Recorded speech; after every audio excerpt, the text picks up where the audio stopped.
એકદમ ચટપટા સ્વાદ સાથે અને એકદમ સિમ્પલ રીતે ઇઝીલી બની જાય તેવું આજે આપણે બનાવીશું ટિંડોરાનું શાક. તો અત્યારે ટિંડોરા સિઝનમાં છે અને તેનું શાક ખૂબ જ ટેસ્ટી એવું બને છે.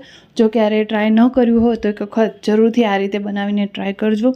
જલ્દીથી બની જશે અને એકદમ ટેસ્ટી એવું લાગશે. તો ચાલો ફ્રેન્ડ્સ, બનાવવાનું શરૂ કરીએ ટિંડોળાનું શાક. વિડીયો જરાય પણ ગમે તો લાઈક જરૂરથી કરી દેજો. તો ચાલો રેસીપી સ્ટાર્ટ કરીએ. તો અહીં મેં 400 થી 500 ગ્રામ જેટલા ટિંડોળા લઈ લીધા છે. તો ઘરમાં 4 થી 5 મેમ્બર હશે તો તેને ઇઝીલી આ શાક થઈ જશે. તો તેને આપણે ધોઈ અને ગોળ રાઉન્ડ શેપમાં કટ કરી લેવાના છે. તો અહીં તમે જોઈ શકો છો કે બધા જ ટિંડોળાને મેં ગોળ રાઉન્ડ શેપમાં કટ કરી લીધા છે અને ત્યાર પછી 3 બટેટાની છાલ કાઢીને તેના ટુકડા કરી લીધા છે. તો આજે આપણે બટેટા ટિંડોળાનું શાક બનાવીશું. તો અહીં આપણે શાક વઘારવા માટે લઈ લેવાનું છે કડાઈઓ, અને કડાઈયામાં આપણે તેલ લઈ લઈશું. તો 4 થી 5 જણાની ક્વોન્ટિટી છે એટલે તેલ થોડું વધારે લેવાનું છે. તેલ ગરમ થાય એટલે 1 ચમચી આપણે રાઈની ઉમેરી દઈશું, અડધી ચમચી જીરું ઉમેરી દઈશું. બંને ફૂટે એટલે આપણે 1/4 ટીસ્પૂન આપણે ઉમેરીશું હિંગ, અને ત્યાર પછી ઉમેરીશું લીમડાના પાન, અને અહીં 3 થી 4 નંગ જેટલા લીલા મરચાંને કટ કરીને ઉમેરી દીધા છે. ત્યાર પછી બટેટાને ધોઈ બરોબર રીતે અને વઘારમાં આપણે બટેટાને એડ કરી દેવાના છે. તો ફ્રેન્ડ્સ, જે રીતે આપણે નોર્મલી શાકનો વઘાર કરતા હોઈએ એ જ રીતે આજે આપણે ટિંડોળાનું શાક વઘારીશું, પણ એકદમ ટેસ્ટી એવું બનશે. તેનો મસાલો આપણે અલગ રીતે કરીશું. તો અહીં આપણે બટેટા ઉમેરી દીધા છે.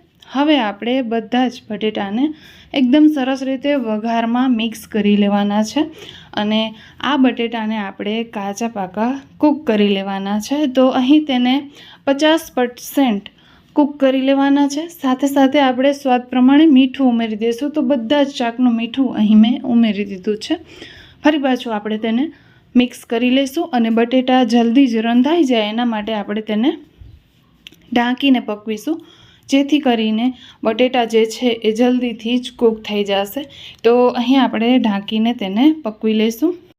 બટેટા રંધાય ત્યાં સુધી આપણે એક મસાલો રેડી કરીશું, જેના માટે 20 થી 25 કળી મેં અહીં લસણની લઈ લીધી છે. સાથે સાથે એક મોટી ચમચી ધાણાનો પાવડર લીધો છે, અડધી ચમચી હળદર લીધી છે, 1 ચમચી જેટલું કાશ્મીરી કે પછી તીખું જે તમે યુઝમાં લેતા હો એ મરચું લઈ લેવાનું છે, અડધી ચમચી જેટલો ગરમ મસાલો લીધો છે. હવે લસણ સાથે આ બધા જ મસાલાને કૂટી લેવાનું છે. અત્યારે પાણી એડ નથી કરવાનું. બધું જ કૂટાઈ જાય ત્યારે આપણે પાણી એડ કરી અને બધું જ સરસ રીતે આપણે મિક્સ કરી લેવાનું છે. પાણી એડ કરવાથી મસાલા જે છે એ બધા જ એકરસ થઈ જશે અને શાકમાં ટેસ્ટ તેનો ખૂબ જ સારો એવો આવશે. તો આ રીતે અલગથી મસાલો રેડી કરીને શાક વઘારશો એટલે એકદમ ટેસ્ટી એવું બનશે. એક વખત બનાવીને ટ્રાય જરૂરથી કરજો. હવે અહીં આપણે બટેટાને જોઈ લઈશું. તો બટેટા સરસ એવા અડધા 50% જેટલા કાચા પાકા કૂક થઈ ગયા છે. તો અત્યારે આપણે ટિંડોળા ઉમેરી દેવાના છે. 50% બટેટા કૂક થયેલા હશે એટલે આપણે જ્યારે ટિંડોળા ઉમેરીએ ત્યારે એની સાથે સાથે બટેટા પણ 50% બીજા કૂક થઈ જાય છે. એટલે આ જે શાક છે એ ઘરતું નથી, મતલબ કે ઘણી વખત શાક બધા ઘરી જતા હોય છે, ઘારો થઈ જતો હોય છે, તો એ નહીં થાય. આપણે 50% પહેલાં બટેટાને કૂક કરીને બાકીના 50% ટિંડોળા સાથે કૂક કરવાના છે. તો ટિંડોળા ઉમેર્યા પછી આપણે વઘાર ફરી પાછું બધું જ સરસ રીતે મિક્સ કરી લઈશું, એટલે બધું જ એકરસ થઈ જાય. પછી આપણે ટિંડોળાને પણ થોડી વાર માટે પકવી લઈશું. 4 થી 5 મિનિટ આપણે ટિંડોળાને પકવીશું એટલે જલ્દીથી તે ચડી જશે. આ શાકને તમે કુકરમાં પણ વઘારી શકો છો, તો એકદમ ઇઝીલી ઝટપટ બની જશે. તો અહીં 5 મિનિટ માટે સ્લો ફ્લેમ ઉપર મેં અહીં ટિંડોળાને પકવી લીધા છે. ફરી પાછું એક વખત આપણે બધું જ સરસ રીતે મિક્સ કરી લઈશું, અને તમે જોઈ શકો છો કે આ શાક નીચેથી બિલકુલ ચોટ્યું નથી. થોડું આપણે તેલનું પ્રમાણ આ શાકમાં વધારે રાખ્યું છે. હવે બધું જ મિક્સ થઈ ગયા પછી આપણે ફરી પાછું તેને 2 મિનિટ માટે કૂક કરી લઈશું, જેથી કરીને ટિંડોળા જરાય પણ કાચા હોય તો એ બરોબર રીતે કૂક થઈ જાય. તો હવે અહીં તમે જોઈ શકો છો કે ટિંડોળા એકદમ સરસ એવા કૂક થઈ ગયા છે. જો તમને ન ખબર પડતી હોય તો તમે ચાકુની મદદથી તેને ચેક કરી શકો છો. હવે બધું જ સરસ એવું સતળાઈ જાય એટલે આપણે અહીં ઉમેરવાના છે મસાલા. જે આપણે મસાલો અલગથી કરીને રાખ્યો તો તે મસાલો આપણે અહીં ઉમેરી દેવાનો છે. તો એ મસાલાને પણ આપણે શાકમાં મિક્સ કરી લઈશું. તો ફ્રેન્ડ્સ, આવી જ અવનવી ટ્રેન્ડિંગ રેસિપીઝ જોવા માટે ચેનલને સબસ્ક્રાઈબ જરૂરથી કરી દેજો, જેથી કરીને તમને મારા આવવાવાળા બધા જ નવા વિડીયોની નોટિફિકેશન આવતી રહેશે અને તમે મારા વિડીયોને જલ્દીથી જોઈ શકશો. તો આ ચેનલ ઉપર આપણે ટ્રેન્ડિંગ શાક હોય કે સિઝન પ્રમાણે બધા જ વિડીયો અપલોડ કરતા હોઈએ છીએ. તો જરૂરથી સબસ્ક્રાઈબ કરજો આ ચેનલને, જેથી કરીને તમે આ બધી જ રેસિપીઝ જોઈ શકો. તો ફ્રેન્ડ્સ, અહીં તમે જોઈ શકો છો કે બધું જ મસાલો જે છે એ અહીં મેં ટીંડોળામાં મિક્સ કરી લીધો છે. હવે મસાલો આપણે ઉપરથી ઉમેર્યો છે એટલે આપણે તેને થોડીવાર માટે કૂક કરી લઈશું. ત્યાર પછી આપણે તેનામાં ઉમેરીશું ટમેટાં.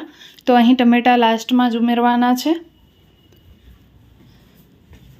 કારણ કે આપણે પહેલાં ઉમેરી દઈશું તો ટીંડોળાને રંધાતા વાર લાગશે, એ કાચા ન રહી જાય એટલા માટે આપણે ટમેટાં લાસ્ટમાં ઉમેરવાના છે. જ્યારે ટીંડોળા અને બટેટા બરોબર કૂક થઈ જાય પછી જ લાસ્ટમાં આપણે ટમેટાં ઉમેરી દેવાના છે. ટમેટાના કટકા નાના કે મોટા તમને જેવા ફાવે એવા તમે કરી શકો છો. ટમેટાને એક વખત આપણે મિક્સ કરી લઈશું. ફરી પાછું આપણે આ શાકને ઢાંકીને પકવીશું, જેથી કરીને ટમેટાં પણ સરસ એવા રંધાઈ જાય. તો ફ્રેન્ડ્સ, વિડીયો અત્યાર સુધીમાં જરાય પણ ગમે હોય તો પ્લીઝ એક લાઇક જરૂરથી કરી દેજો અને ચેનલ પર નવા છો તો સબસ્ક્રાઈબ જરૂરથી કરી દેજો. આવા જ અવનવા વિડીયો જોવા માટે બાજુમાં રહેલા બેલ આઇકોનને જરૂરથી પ્રેસ કરજો, જેથી બધી જ નોટિફિકેશન મળતી રહે. તો અહીં 5 મિનિટ માટે ફરી પાછું આપણે શાકને ઢાંકીને ટમેટાને પકવી લીધા છે. હવે તમે જોઈ શકો છો આ શાકમાં રસો બિલકુલ નથી, તો આપણે થોડું અહીં પાણી ઉમેરીશું અને 2 થી 3 મિનિટ માટે કૂક કરી લઈશું અને પછી આ શાકને સર્વ કરીશું. તો આ શાકને તમે ભાખરી સાથે, રોટલી સાથે, રોટલા સાથે ખાઈ શકો છો. એકદમ ટેસ્ટી એવું લાગે છે અને ટિફિન બોક્સમાં પણ આપી શકો છો. ફ્રેન્ડ્સ, વિડીયો ગમ્યો હોય તો કમેન્ટ જરૂરથી કરજો રેસિપી કેવી લાગી છે. આપણે ફરી મળીશું નવા વિડીયો સાથે, નવી રેસિપી સાથે. ત્યાં સુધી આવજો બધા. જય Shri Krishna. Thank you for watching this video.